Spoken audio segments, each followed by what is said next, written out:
Todo lo técnicamente posible es sanitariamente útil y éticamente aceptable, y se poner en duda lo técnicamente imposible, fue el puntapié inicial para comenzar en el proceso de evaluación.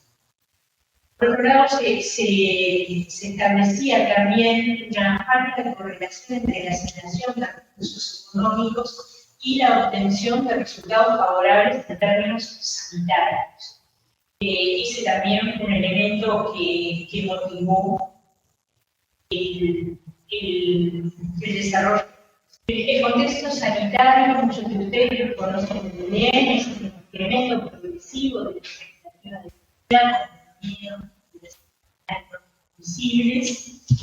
Las innovaciones que se realizan, que son de costos crecientes en el área de la salud, y para todos los países presupuestos anuales para la atención a la salud que son fijos.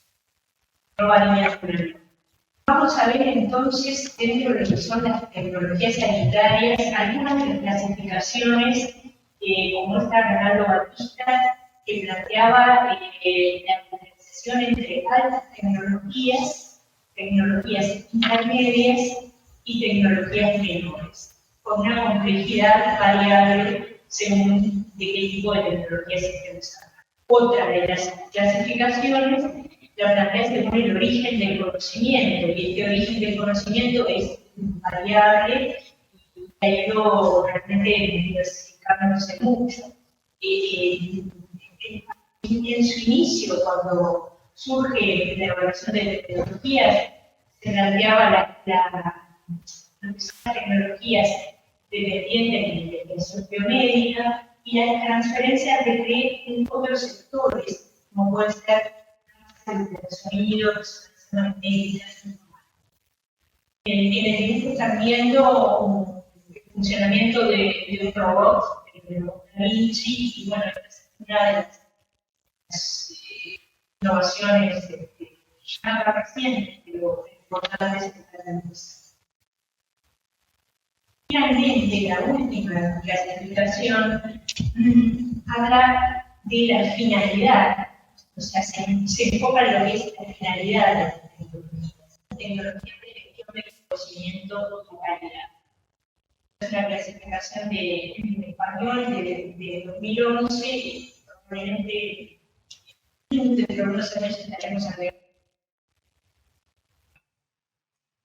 Bueno, entonces, siguiendo, ya estábamos en la definición de la evaluación de tecnologías, y siguiendo entonces con el objetivo, para decirlo en términos muy generales, el propósito principal de la evaluación de tecnologías es informar si se debe utilizar una tecnología, cuál es la mejor manera de utilizarla y qué pacientes serían los más beneficiados. Obviamente que esto tiene un sesgo de algún tipo de tecnologías sanitarias, más bien vinculadas al diagnóstico.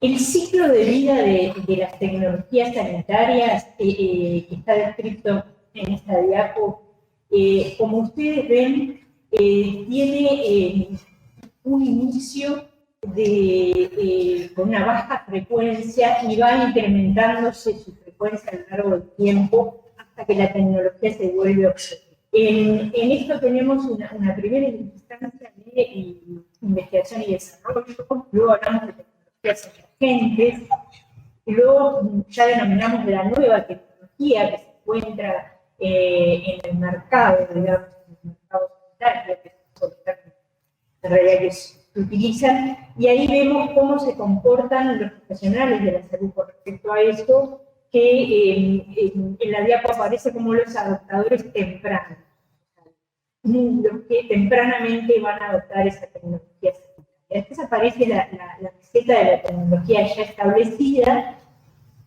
Y entonces vemos en qué áreas la evaluación de tecnologías es importante.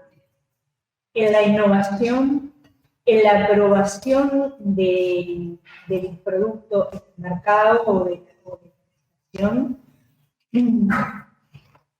en lo que tiene que ver con la cobertura y en lo que tiene que ver con la desinversión.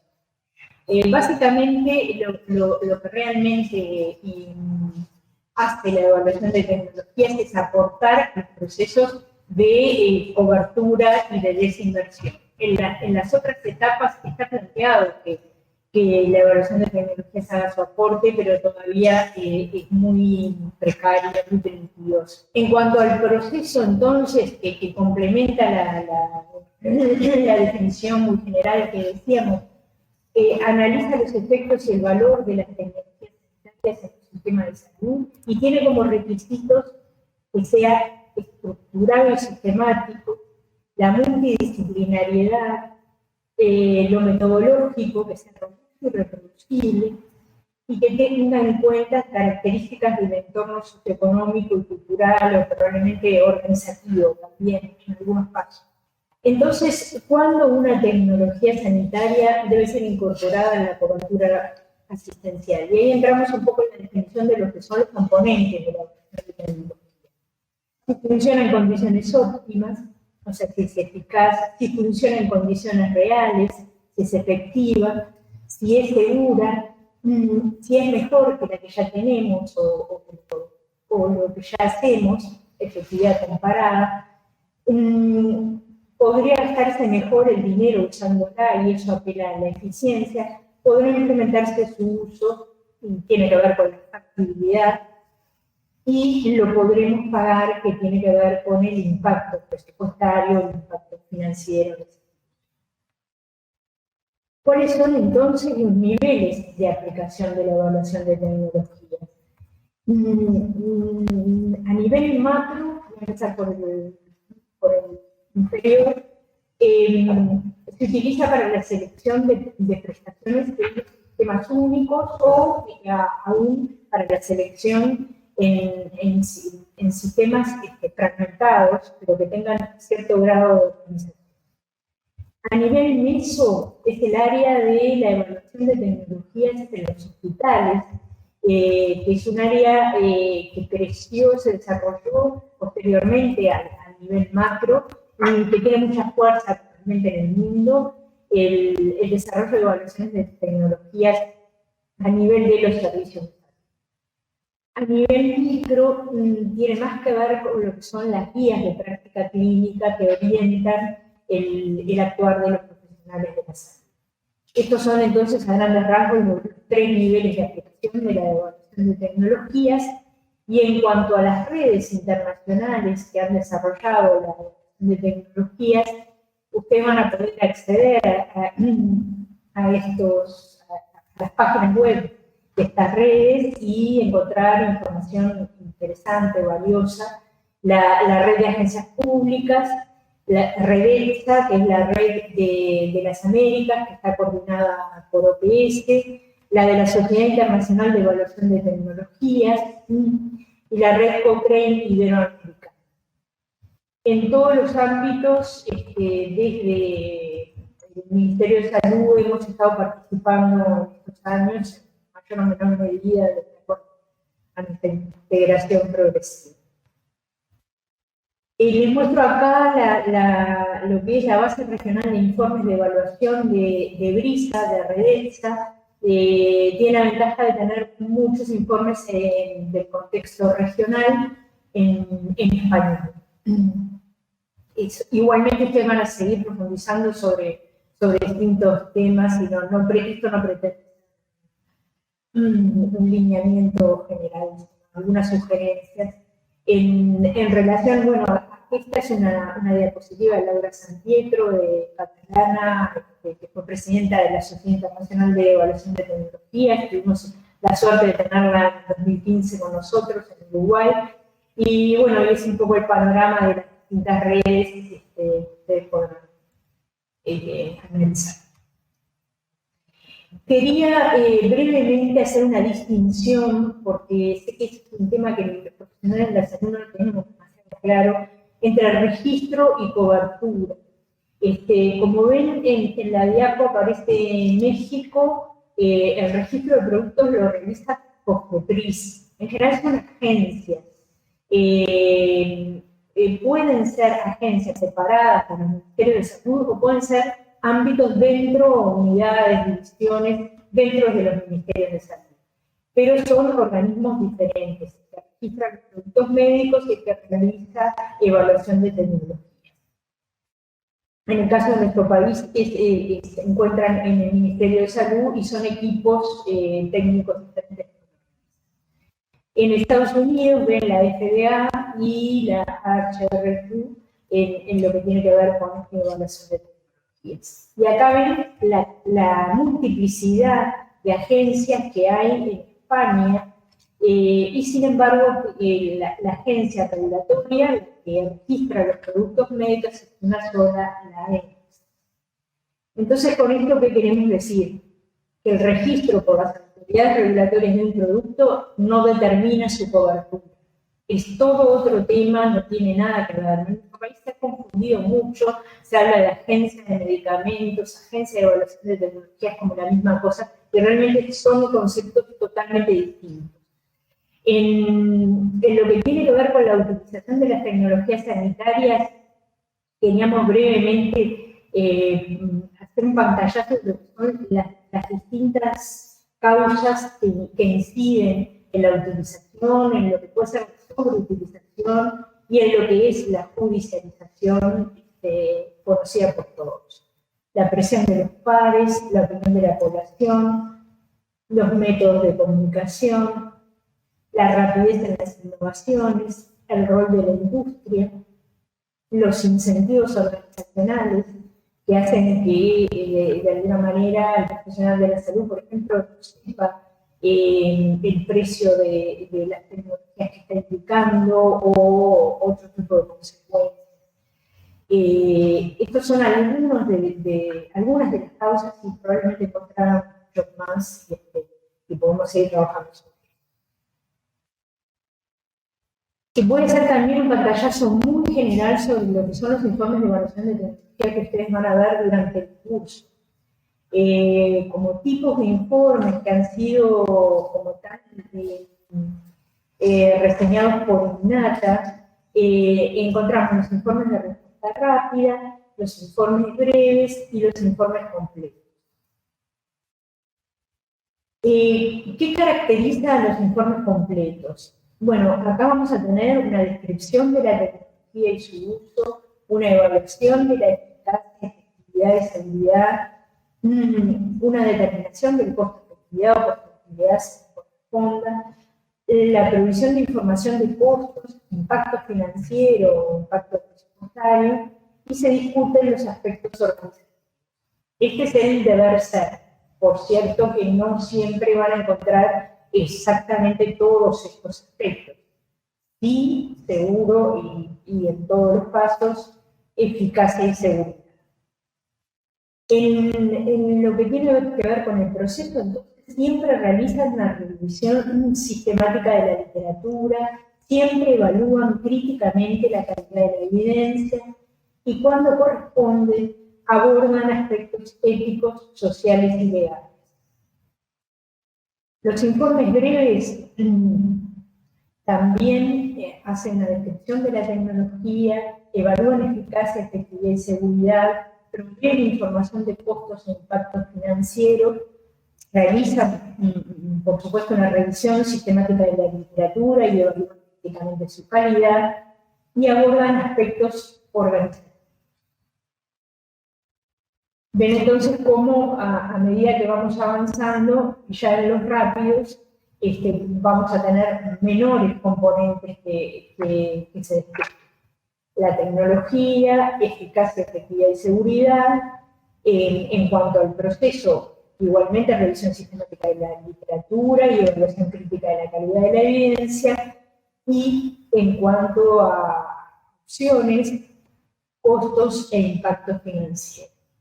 Cierto es que esto después en la dinámica de todos los días tiene mucho que ver con expresiones. Muchas veces uno en el trabajo siente no, se le plantea que tiene que hacer un informe de un día para el otro, y bueno, y se imagina que es bastante difícil, y bueno, eso también remitiría a otro tema de que probablemente habrán en el curso, que es la adaptación de informes de evaluación de tecnologías, la no realización de nuevo. ¿Y cuáles son los pasos a seguir entonces en la elaboración de evaluaciones de tecnologías? Ustedes van a ver en el curso, son definición de las preguntas de evaluación, fundamental, estén bien definidas, la búsqueda de la información, la evaluación crítica y selección de los estudios identificados, la extracción de datos de los estudios seleccionados, el estudio del contexto local, la identificación de otras evaluaciones de tecnologías, la identificación de políticas de cobertura en los países, la evaluación clínica y el estudio de cobertura. Estos serían entonces brevemente los pasos sobre los que ustedes van a volver en el curso. ¿Qué podemos decirle entonces de la evaluación de tecnologías en Uruguay? Bueno, su principal función ha sido la de elaborar recomendaciones para orientar la toma de decisiones sobre las tecnologías a incorporar al sistema de salud, al SNIS, por parte de las autoridades. Y las áreas en las que hemos estado trabajando, la actualización del PIAS, saben ustedes que es un catálogo de prestaciones, pero también contiene el formulario terapéutico de medicamentos. Bueno, en ambas áreas hemos estado trabajando desde hace varios años. Hay otra área menos conocida, capaz, que es la evaluación de la incorporación de equipos médicos y servicios de alta tecnología en SNIS, y la elaboración de guías de práctica clínica, en la que también hemos colaborado, pero de forma multiinstitucional, no exclusivamente nosotros. Y finalmente, decisiones clínicas ante tratamientos alternativos, que son algunos de los desafíos que se plantean en los servicios de salud fundamental.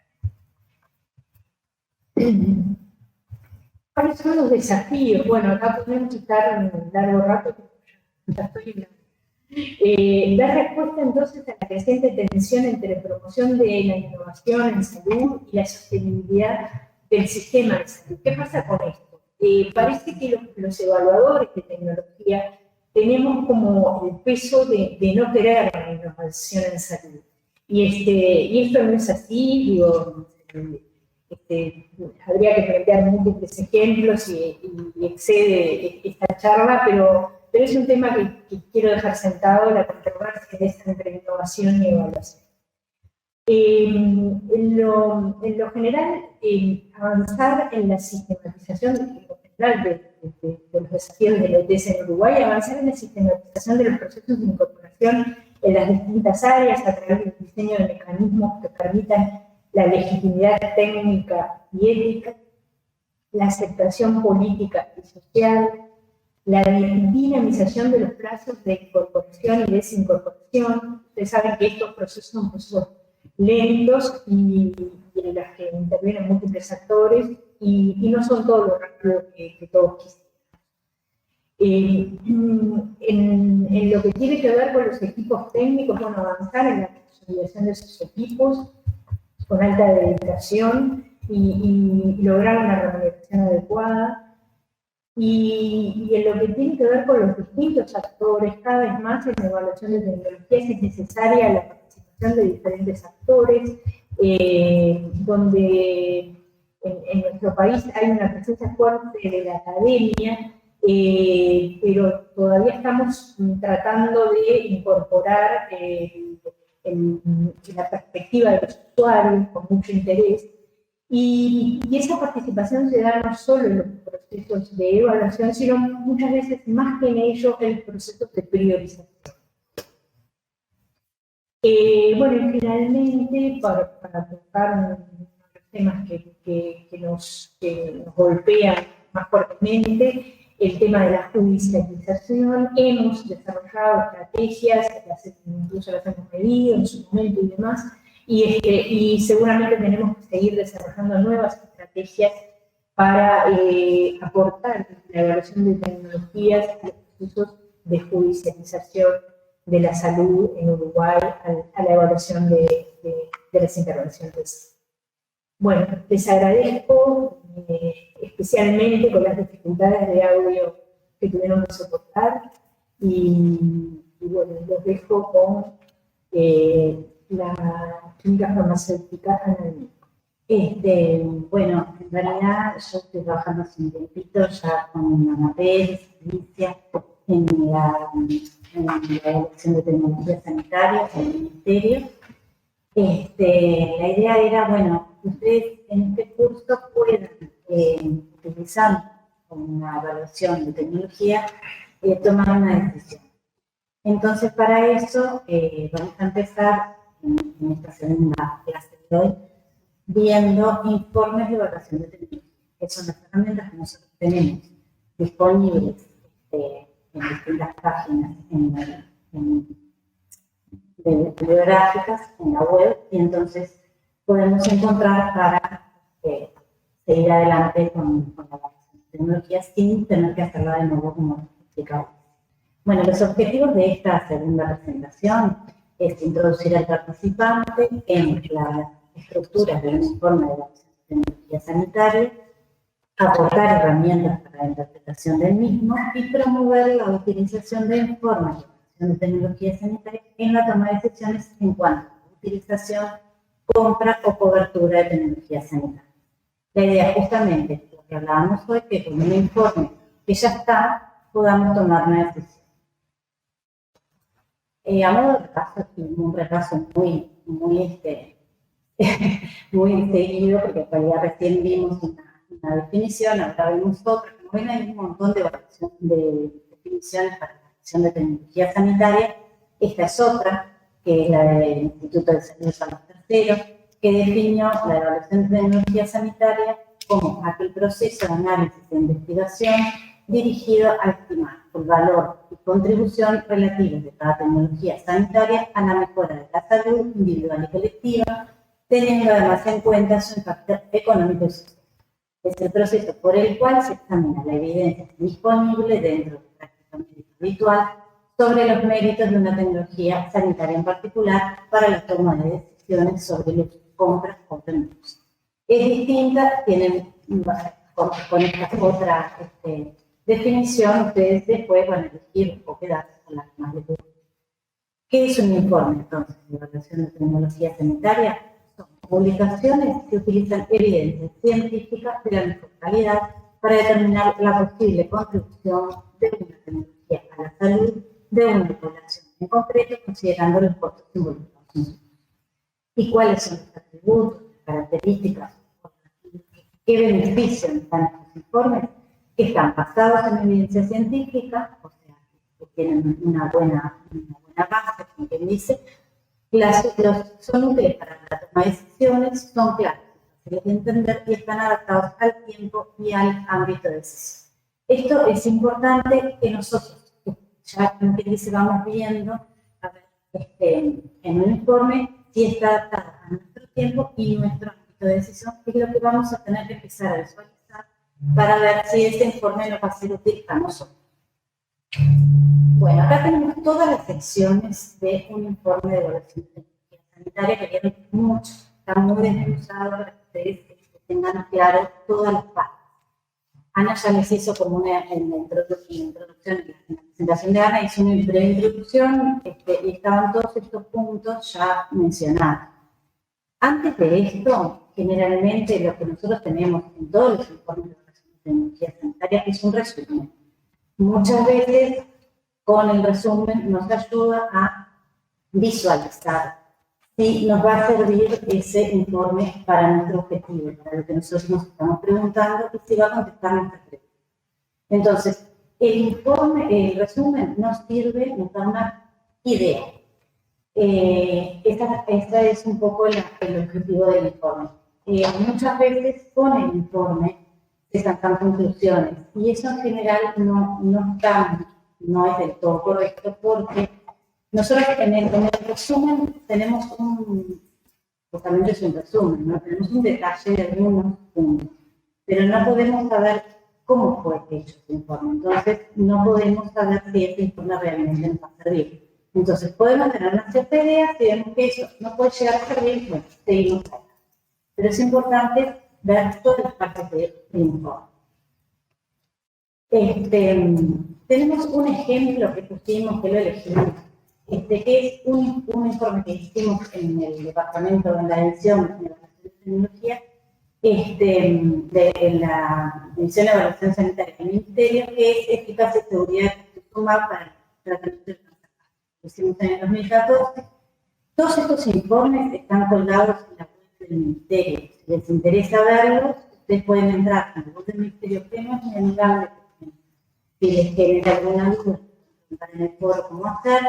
En realidad, el buscador con el informe público se les salen unos cuantos.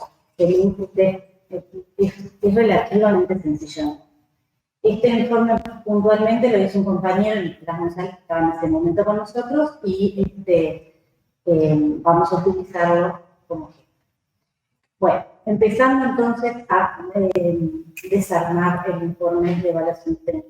Vemos que lo primero, lógicamente, es la introducción. La introducción de la patología que vamos a considerar y los aspectos epidemiológicos. Dentro de las consideraciones de la patología, tenemos las características de la enfermedad. Es importante definir cuáles son las características de la enfermedad que vamos a evaluar en el informe, así como también los aspectos epidemiológicos. ¿Por qué es importante los aspectos epidemiológicos? Porque nosotros tenemos que saber qué, por ejemplo, porcentaje en Uruguay hay de esta patología. O, por ejemplo, si nosotros estamos evaluando desde una institución de salud, qué porcentaje de nuestra institución sufre esta patología, porque con estos datos nosotros ya nos podemos acercar después a, bueno, por ejemplo, los costos, el impacto que nos va a generar cubrir esta patología o esta tecnología. Entonces, es importante tener en cuenta la parte clínica. La parte de la enfermedad, las características de la enfermedad, por supuesto que también. Acá tenemos, por ejemplo, que tenemos una clasificación para esta patología, que es el adenocarcinoma gástrico. Acá se dice, bueno, que comprende el 90-95% de los casos que no lo difusan. O sea, es un ejemplo de que nosotros, si lo ven en el informe, es mucho más amplio que esto, pero de cómo nosotros definimos características de la enfermedad. Lo importante también es, como ven ahí, referenciar. Acá, por ejemplo, de dónde sacamos esta clasificación de la página de cáncer.org y, por ejemplo, en la parte epidemiológica de la Comisión Honoraria de Lucha contra el Cáncer. Después, igual, al final de todos los informes tienen las referencias del horario, pero a veces es importante detallar de dónde podemos sacar en el mismo cuerpo. Como segundo punto de la sección del informe, tenemos los tratamientos alternativos. Tenemos tanto la descripción de las alternativas como la de la tecnología. La tecnología, nosotros puntualmente en los informes del Ministerio, la tecnología la tenemos de la información que nos da el propio laboratorio, que nos define para qué sirve esta tecnología que vamos a utilizar. Después, dentro de las alternativas, esto es algo bastante importante tener en cuenta, qué alternativas nosotros tenemos disponibles en nuestro país y, por ejemplo, si fuera el caso de una institución médica, en nuestra institución. Entonces, es importante en el IPTN también saber qué tecnologías tenemos como alternativas, porque podemos encontrar un informe muy lindo, muy interesante, muy completo, pero que las alternativas nosotros no las tenemos disponibles en el informe. Acá, gracias que tenemos, por ejemplo, en este informe, unas pautas de la cátedra de oncología clínica, entonces nos facilita bastante la búsqueda de alternativas, porque ya lo tenemos pautado, nada más que una cátedra de oncología clínica de Luciana. Así que nos ayuda bastante. Ustedes, yo no les voy a leer todo lo que dice ahí, porque no tiene mucha razón de estar. Les queda grabado, pero es como para que tengan ejemplos. Bueno, después, la tercera parte de nuestras secciones del informe de evaluación de tecnología es la breve. acá vamos como al corazón del informe. ¿Cuál es la pregunta? Y si la pregunta en realidad es nuestra misma pregunta. Cuando nosotros nos enfrentamos a un informe ya hecho, tenemos que ver cuál es nuestra pregunta y si es esta misma pregunta, si nos sirve o no nos sirve. Entonces, tenemos que la pregunta que pretendemos responder está como constituida por varias partes.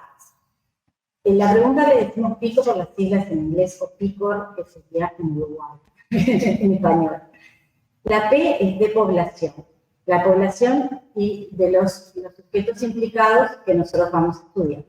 La I es de intervención o la exposición, que puede ser preventiva o curativa, a la que sometemos a la población que vamos a estudiar. La C es de control contra el que comparamos la intervención. La O es el resultado en español y outcome en inglés, en las siglas. Y ahí tendríamos la pregunta que tenemos.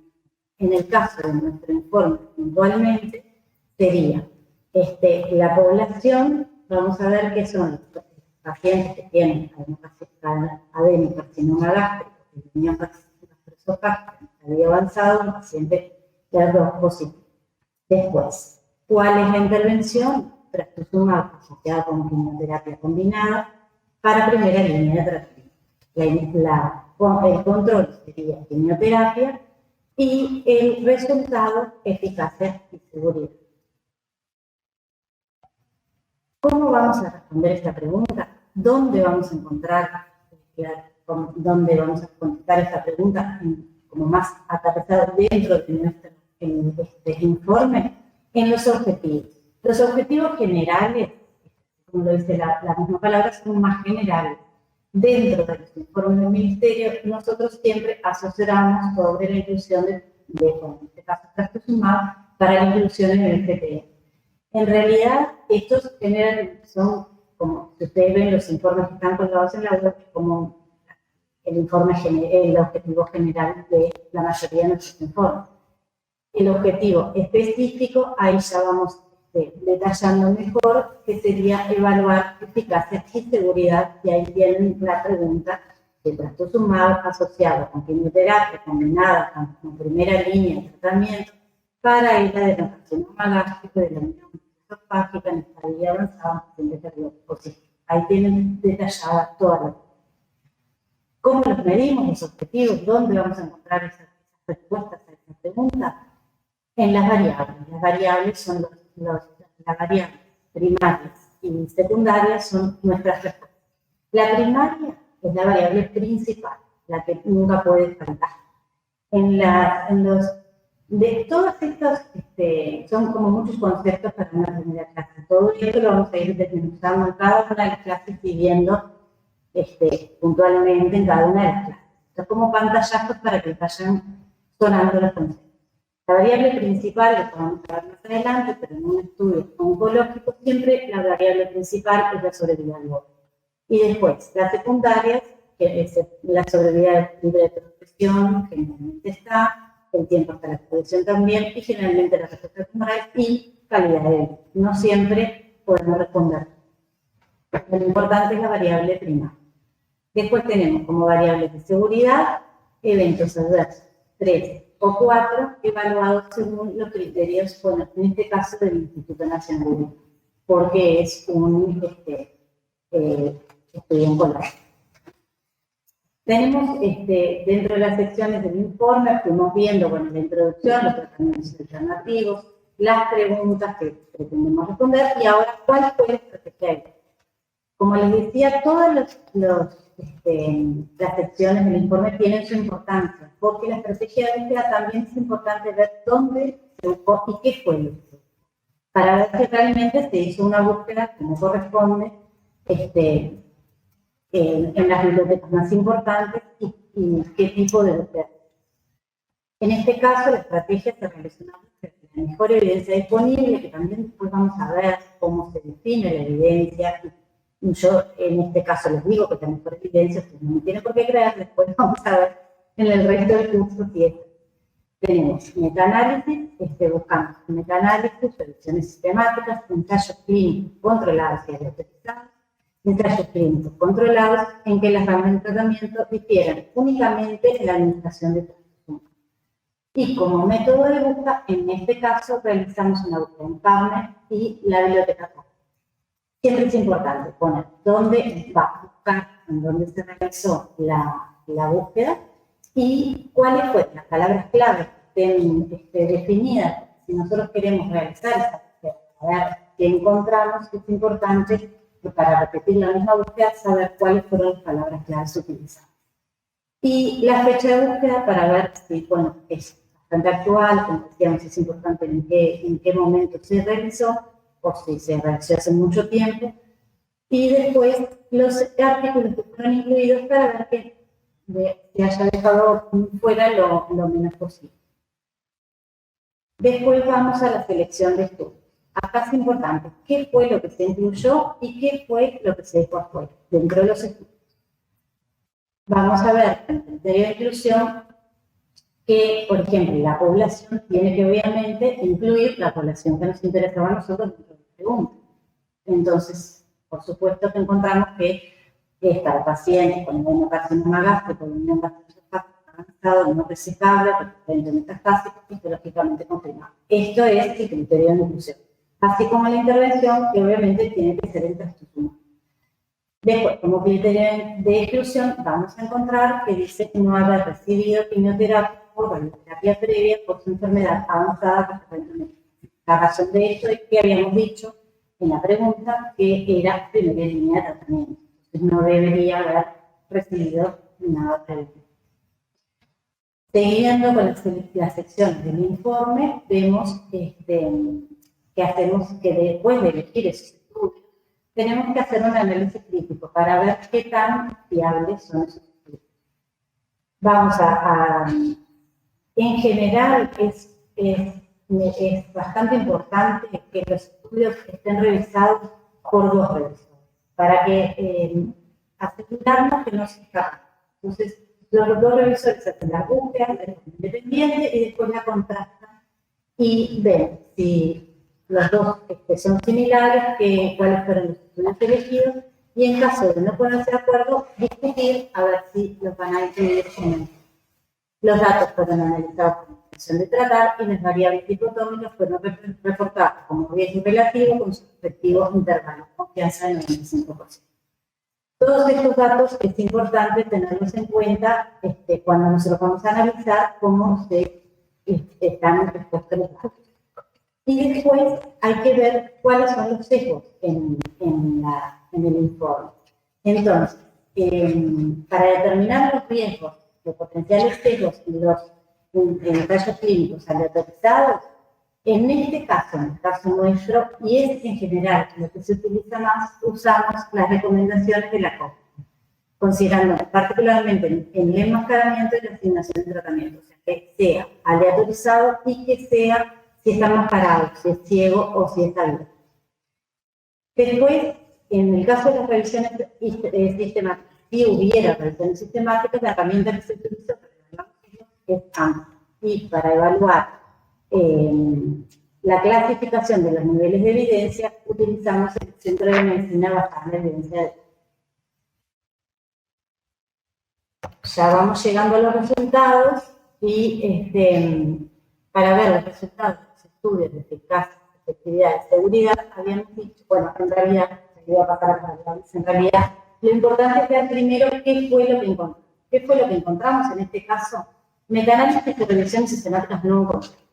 Encontramos ensayos clínicos que, como vieron, en la búsqueda se encontraron 80 resultados, de los cuales 78 los eliminamos por título de resumen. O sea, de los resultados que se encuentran, después se hace una depuración, que en realidad es leyendo los resúmenes, los títulos, a veces ya nos damos cuenta que no corresponden a la pregunta que a nosotros nos interesa. Después, otro que destacamos un ensayo fase 2, no controlado, y nos quedamos como un único ensayo que era fase 3, el estudio todo, que fue un fase 3 que era controlado, aleatorizado, tenía como debilidad que era abierto. O sea que no era ciego, las partes, tanto los participantes como los investigadores sabían cuál era la intervención que se estaba asignando a cada paciente. Bueno, este evalúa la eficacia y seguridad de trastuzumab y es nuestra pregunta exactamente el paciente con el carcinoma gástrico, el riñón gastroesofágico, metástasis recurrente, no resecable y cierto. Vamos a ver los resultados de eficacia que nos dieron. Los vamos a ver, como decíamos, no muy en detalle, porque en realidad es un ejemplo, pero para que vean cómo se reportan los resultados, para que en este caso la principal, habíamos dicho, para la sobrevida global, y vamos a ver que se dio nada más que 2,7 meses de mejoría, digamos, tanto con el trastuzumab en comparación con la quimioterapia sola. Y las variables secundarias tenemos que la sobrevida libre de progresión presentó resultados favorables para trastuzumab más quimioterapia respecto al grupo control, en realidad de 6,7 meses a 5,5 meses. Y el tiempo hasta la progresión y la respuesta tumoral fueron favorables a trastuzumab respecto al grupo de control de 7,1 a 5,6 y 47% versus 35%. O sea, vemos una leve, podemos decir que es levemente favorable. Abajo pusimos que en realidad, vemos más adelante, porque realmente esto hay que mirarlo con mucho mayor detalle de lo que estamos viendo hoy. Hoy estamos como teniendo una cierta, para que se vayan con una idea de lo que vamos a hacer. Acá, en cuanto a seguridad, consideramos los eventos en 3-4 que son los más graves. Los pacientes tratados con trastuzumab presentan una mayor frecuencia respecto al grupo control, y ahí definimos algunos de los eventos. Y después, en el total, no son los grados más graves, sino el total de eventos adversos también. Tuvimos que tomar trombocitopenia, disminución de inflamación de la mucosa. No hubo diferencia entre las ramas de tratamiento en eventos adversos que determinaban modificaciones de las dosis o avances de tratamiento. Todo esto es sumamente importante cuando uno va a tener tomar decisiones, ¿no? Bueno, si hubo realmente, hubo varios abandonos de tratamiento por el tratamiento en sí. Y después, finalmente, las muertes relacionadas al tratamiento fueron 3%, 10 casos en el grupo de trastuzumab y 1%, 3 muertes en el grupo control. También, al momento de la infusión, se vio que había de trastuzumab, en el momento de la infusión, un de grado mayor que 3, una frecuencia de 3% que no culminó más. Bueno, ahora ya nos estamos acercando al final del informe, y acá es importante, como decía Ana, hoy tener en cuenta otros estudios de evaluación de tecnología sanitaria. Vemos que hay estudios de calidad de vida, que es importante en este tipo de estudios oncológicos, y es muy importante también en los crónicos, cuando nosotros queremos evaluar una patología crónica. Y después, en este caso puntual, las otras agencias que tuvimos en cuenta fueron la INES de Canadá, NICE del Reino Unido y la IES, que es un instituto argentino.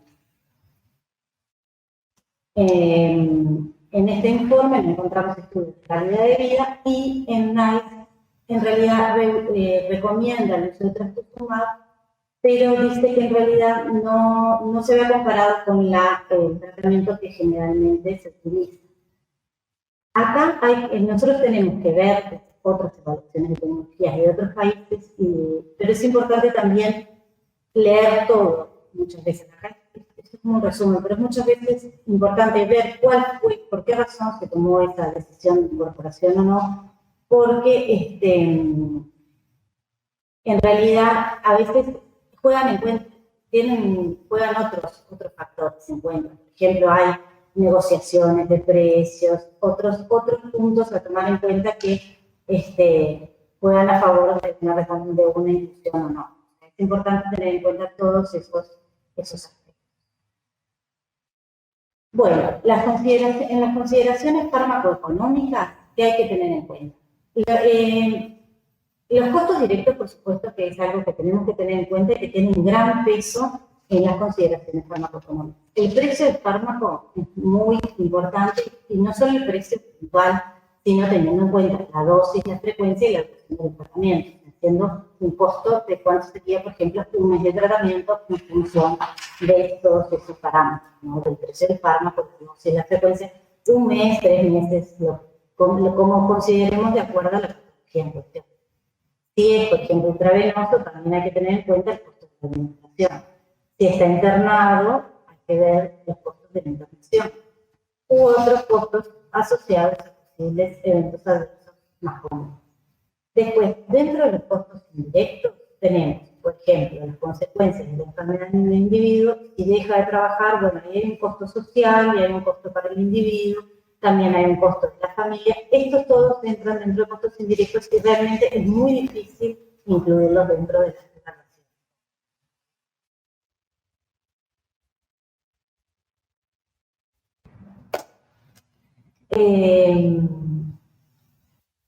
Las consideraciones farmacoeconómicas, nosotros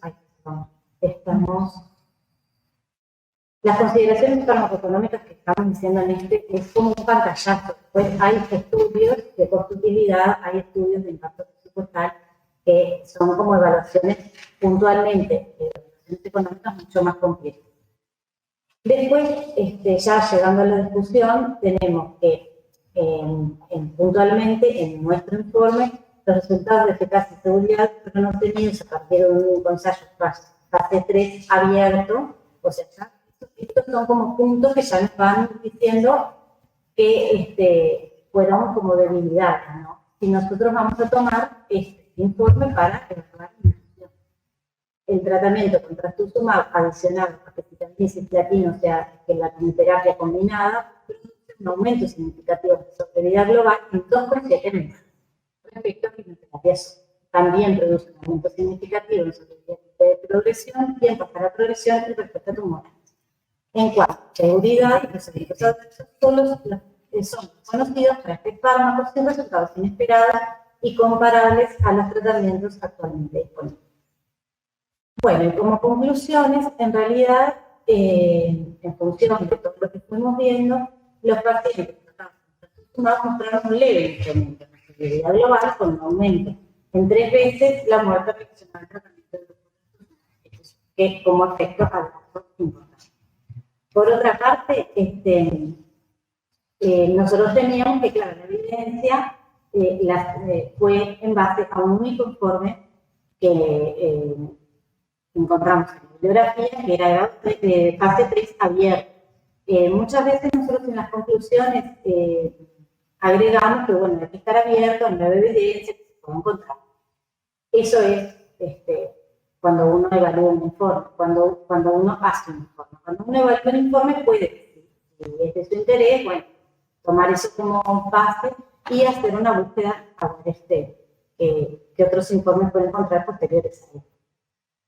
Bueno, otros aspectos importantes a tener en cuenta que realmente son sumamente importantes, y no porque hayan quedado al final, son importantes, son los aspectos éticos y legales.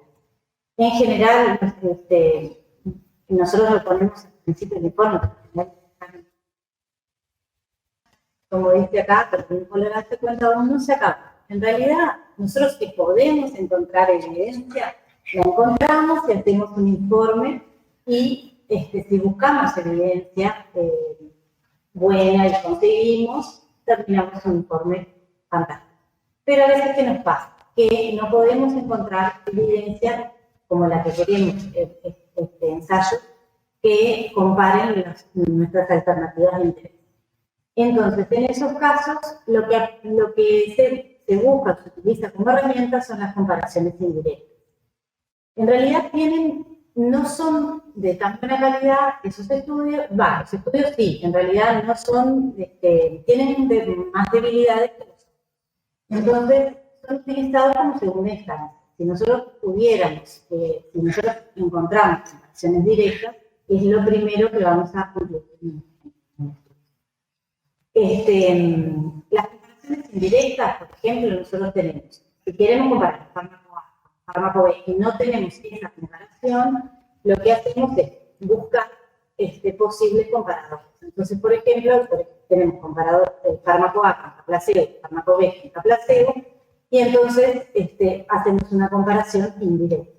En realidad tenemos que tener en cuenta los grupos, cómo son las ramas, que han parecido los grupos, porque es como cuando nos decían en la escuela, cuando éramos chicos, no podemos comparar papas con moñacos. Tenemos que tener en cuenta qué es lo que estamos comparando. Esas son las debilidades que nosotros tenemos que prestar muchísima atención. Acá tenemos un ejemplo que hay varios estudios para el fármaco A y varios estudios para el fármaco B. Bueno, nosotros para comparar A con B vamos a usar los que tienen un placebo, por ejemplo, como grupo control, pero siempre fijándonos cómo son los grupos que sean similares, si no, no los podemos comparar. Y por último, para explicar bien en la diapositiva, tenemos los network meta-análisis. Estos son es una red de meta-análisis, una malla de estudios que lo que hace es combinar todos los estudios que nosotros tenemos, comparaciones directas, indirectas, todos los estudios que nosotros encontremos, por ejemplo, en este caso, pusimos acá para hipertensión arterial. Tenemos que es una extensión del metaanálisis de comparaciones directas, en el que en lugar de realizar un metaanálisis por separado de diversos estudios para un tratamiento B respecto al comparador A, para el tratamiento C respecto al comparador A o para el tratamiento C respecto al B, se lleva a cabo una valoración más completa combinando comparaciones directas e indirectas entre diversos tratamientos que compiten entre sí en la práctica clínica. Esto es como para que tengan una idea, se queden con una noción. No lo vamos a ver porque es bastante más complejo y requeriría un curso aparte, pero es como por si se encuentran con esta evidencia en algún lugar, tener idea de que existe y bueno, y lo que tenemos que tener en cuenta que, bueno, es más débil y no comparar cualquier cosa, tener mucho cuidado. Bueno, fue como un pantallazo súper general, pero bueno, vamos a ver todos los puntos que estuvimos viendo, los vamos a ver en detalle más adelante en el curso. Así que bueno, muchas gracias y de vuelta un poquito de paciencia con esta tecnología nueva que estamos usando.